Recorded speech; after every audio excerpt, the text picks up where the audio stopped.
Assalamualaikum warahmatullahi wabarakatuh. Perkenalkan, nama saya Mefeza Wakano dari Fakultas Teknik Prodi Teknik Perminyakan Universitas Islam Riau kelas 1B dengan NPM 21321032. Tujuan dibuatnya video ini adalah untuk memenuhi tugas kedua dari Bapak Asnawi. Penjelasan PEUBI. Dulu ada EYD, ejaan yang disempurnakan sejak tahun 1972. Namun pada tahun 2015, kemudian pemerintah merubah menjadi PUEBI, Pedoman Umum Ejaan Bahasa Indonesia. Meskipun sudah berjalan beberapa tahun, masih banyak yang belum mengenali pedoman baru penulisan ejaan bahasa Indonesia ini. Tujuan atau alasan dari berubahnya pedoman EYD menjadi PUEBI adalah pertama karena adanya kemajuan teknologi seiring kemajuan zaman, dan kedua untuk menetapkan fungsi dari bahasa Indonesia itu sendiri. Atas dasar alasan itu, PUEBI pun hadir sebagai jawaban atas kemajuan bahasa Indonesia di negeri ini. Dengan lebih lengkap, beberapa hal yang menjadi isi dalam PUEBI meliputi penggunaan huruf, penggunaan kata, penggunaan tanda baca, serta penggunaan kata serapan. Isi PUEBI: pemakaian huruf. Huruf abjad yang dipakai dalam ejaan bahasa Indonesia terdiri atas 26 huruf. Huruf vokal, huruf yang melambangkan vokal dalam bahasa Indonesia, terdiri atas 5 huruf, yaitu A, E, I, O, dan U. Huruf konsonan, huruf yang melambangkan konsonan dalam bahasa Indonesia, terdiri atas 21 huruf, yaitu B, C, D, F, G, H, J, K, L, M, N, P, Q, R, S, T, V, W, X, Y, dan Z. Huruf diftong. Di dalam bahasa Indonesia terdapat 4 diftong yang dilambangkan dengan gabungan huruf vokal AI, AU, EI, dan OI. Gabungan huruf konsonan, gabungan huruf konsonan KH, NG, NY, dan SY, masing-masing melambangkan satu bunyi konsonan. Huruf kapital, huruf pertama awal kalimat, huruf dengan nama orang dan julukan dipakai pada awal kalimat dalam petikan langsung. Dipakai huruf sebagai huruf pertama setiap kata nama agama, kitab suci, dan Tuhan, termasuk sebutan dan kata ganti untuk Tuhan. Dipakai sebagai huruf pertama unsur nama gelar kehormatan, keturunan keagamaan, atau akademik yang diikuti nama orang. Dipakai sebagai huruf pertama unsur nama jabatan dan pangkat yang diikuti nama orang, atau yang dipakai sebagai pengganti nama orang tertentu, nama instansi, atau nama tempat. Dipakai sebagai huruf pertama nama bangsa, suku bangsa, dan bahasa. Dipakai sebagai huruf pertama nama tahun, bulan, hari, dan hari besar atau hari raya. Dipakai sebagai huruf pertama nama geografi. Huruf miring dipakai untuk menuliskan judul buku, nama majalah, atau nama surat kabar yang dikutip dalam tulisan, termasuk dalam daftar pusaka. Dipakai untuk menegaskan atau mengkhususkan huruf bagian kata atau kelompok kata dalam kalimat. Dipakai untuk menuliskan kata atau ungkapan dalam bahasa daerah atau bahasa asing. Huruf tebal dipakai untuk menegaskan bagian tulisan yang sudah ditulis miring. Dipakai untuk menegaskan bagian-bagian karangan seperti judul buku, bab, atau subbab. Penulisan kata-kata dasar ditulis sebagai satu kesatuan kata berimbuhan, imbuhan, awalan, sisipan, akhiran, serta gabungan awal dan akhir. Ditulis berangkaian dengan bentuk dasarnya. Bentuk terikat ditulis serangkai dengan kata yang mengikuti bentuk ulang. Bentuk ulang ditulis dengan menggunakan tanda hubung di antara unsur-unsurnya. Gabungan kata, unsur gabungan kata yang lazim, gabungan kata yang dapat menimbulkan salah pengertian ditulis dengan membubuhkan tanda hubung di antara unsur-unsurnya. Gabungan kata yang penulisannya terpisah tetap ditulis terpisah jika mendapat awalan atau akhiran. Gabungan kata yang mendapat awalan dan akhiran sekaligus ditulis serangkaian. Gabungan kata yang sudah padu ditulis serangkai. Pemenggalan kata. Jika di tengah kata terdapat huruf vokal yang berurutan, pemenggalannya dilakukan di antara kedua huruf vokal itu. Huruf diftong AI, AU, EI, dan OI tidak dipenggal. Jika di tengah kata dasar terdapat huruf konsonan termasuk gabungan huruf konsonan di antara dua huruf vokal, pemenggalannya dilakukan sebelum huruf konsonan itu.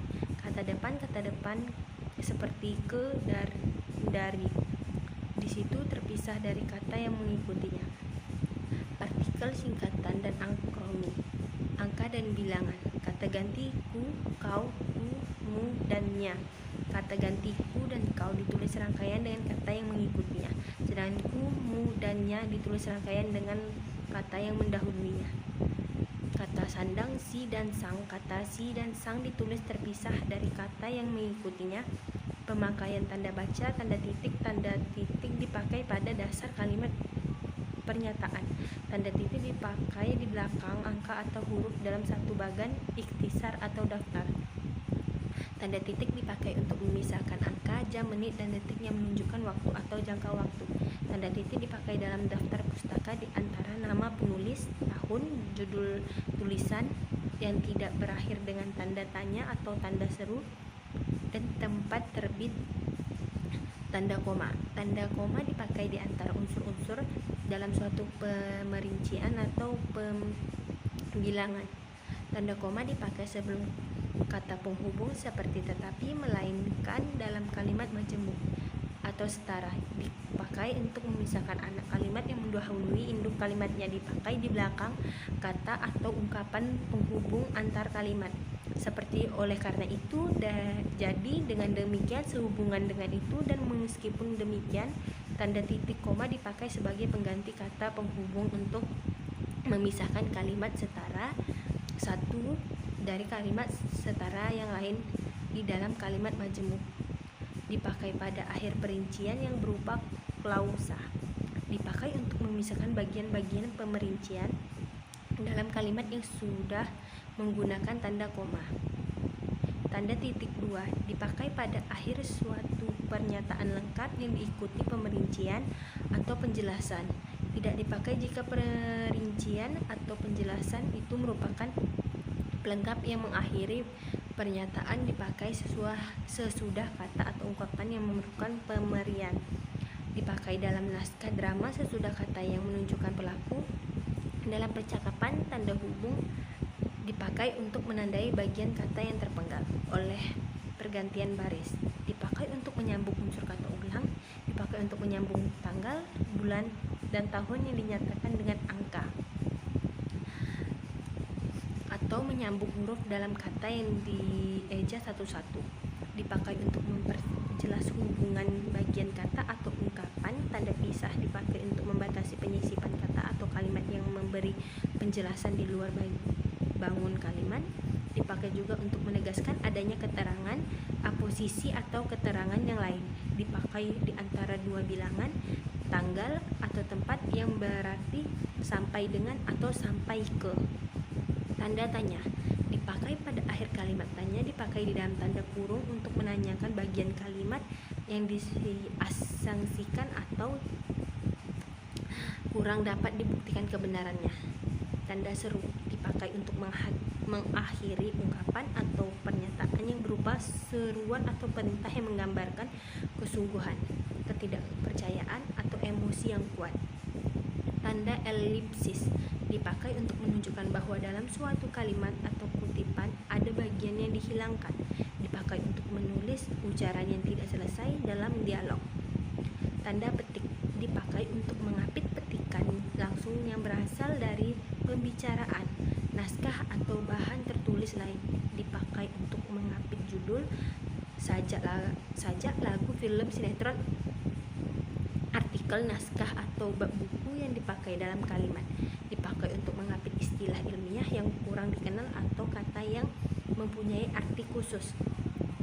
Tanda petik tunggal dipakai untuk mengapit petikan yang terdapat dalam petikan lain.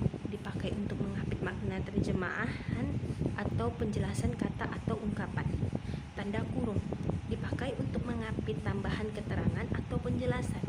Dipakai untuk mengapit keterangan atau penjelasan yang bukan bagian utama kalimat. Dipakai untuk mengapit huruf atau kata yang keberadaannya di dalam teks dapat dimunculkan atau dihilangkan. Tanda kurung siku dipakai untuk mengapit huruf sebagai koreksi atau tambahan atas kesalahan atau kekurangan di dalam naskah asli yang ditulis orang lain. Dipakai untuk mengapit keterangan dalam kalimat penjelas yang terdapat dalam tanda kurung dan tanda garis miring. Dipakai dalam nomor surat, nomor pada alamat, dan penandaan masa 1 tahun yang terbagi dalam 2 tahun takwim. Dipakai sebagai pengganti kata atau serta setiap hari dipakai untuk mengapit huruf kata atau kelompok kata sebagai koreksi atau pengurangan atas kesalahan dan kelebihan di dalam naskah asli yang ditulis orang lain. Tanda penyingkat atau apostrof. Tanda penyingkat dipakai untuk menunjukkan penghilangan bagian kata atau bagian angka tahun dalam konteks tertentu. Penulisan unsur serapan dalam perkembangannya. Bahasa Indonesia menyerap unsur dari berbagai bahasa, baik dari bahasa daerah seperti bahasa Jawa, Sunda, Bali, maupun dari bahasa asing seperti bahasa Sanskerta, Arab, Portugis, Belanda, Cina, dan Inggris. Berdasarkan taraf integrasinya, unsur serapan dalam bahasa Indonesia dapat dibagi menjadi 2 kelompok besar. Pertama, unsur asing yang belum sepenuhnya berserap ke dalam bahasa Indonesia, seperti force majeure, de facto, de jure, dan inspiration, de ilham, dan par ilham. Unsur-unsur dipakai dalam konteks bahasa Indonesia, tetapi cara pengucapan dan penulisan masih menggunakan cara asing. Kedua, unsur asing yang penulisan dan pengucapannya disesuaikan dengan kaidah bahasa Indonesia. Dalam hal ini, penyerapan diusahakan agar ejaannya diubah seperlunya, sehingga bentuk Indonesianya masih dapat dibandingkan dengan bentuk asalnya. Mungkin sekian video dari saya. Jika ada salah, saya mohon maaf.